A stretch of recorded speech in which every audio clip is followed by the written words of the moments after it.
what is your normal process when you meet someone, they come to you and they want to do a hypnosis session? Yeah. So typically I have a consultation call just to make sure that, we have rapport, and to help inform people about hypnosis, because a lot of people have that Hollywood version of hypnosis in their mind, where they're afraid they're going to cluck like a chicken or somebody's going to control their mind. And I like to put them at ease that it's absolutely nothing like that. A hypnosis session is actually quite engaging. We dialogue throughout the entire session, and a client is awake and aware and in control the whole time. And so after a consultation call, I meet with clients in person, or I also work with people online. And I will start a session with a little bit of a pre-talk, just getting really clear with the goals. And then we move to hypnosis. And just to give you an idea of what a session's like for everybody who believes, or has this notion of the Hollywood version.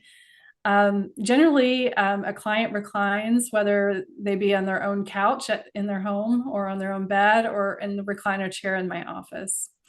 And I start a session with a guided meditation with the intention of just helping them relax, and start to focus in on their body and their being in the space, bringing a sense of calm.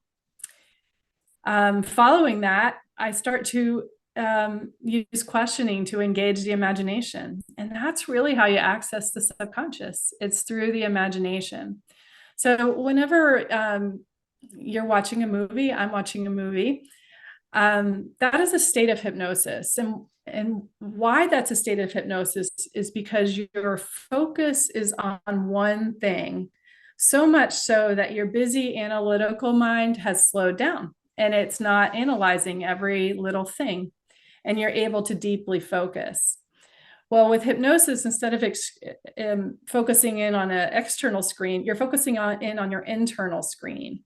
And so I engage the imagination by asking questions. One of the very first things we do in a session is create a safe space. And it's so fun. I ask,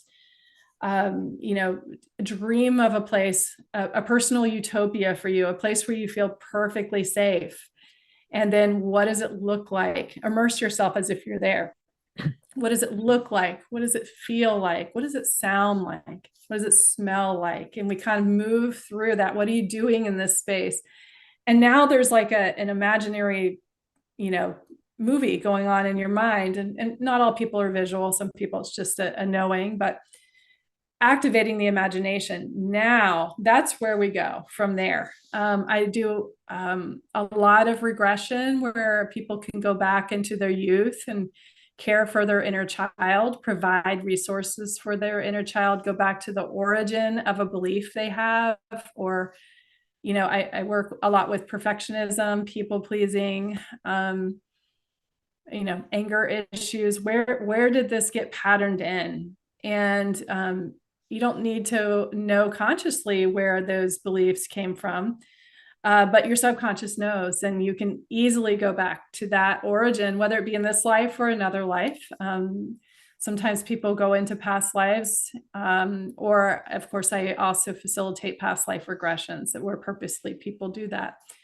But in any case, the intention in any session is to be able to release emotion that we've been holding or beliefs that are holding us back. And then also to be able to provide emotionally, even if it's just through the imagination, for your younger self in such a way that the subconscious is convinced that you receive the care that you need. And therefore, those old habits or behaviors or ways of being don't have to keep coming up. And so it is very possible to clear a lifelong issue, such as people pleasing. And I say that just because I just worked with that today. You can clear it really in one session. It is possible to do that kind of profound work in one session.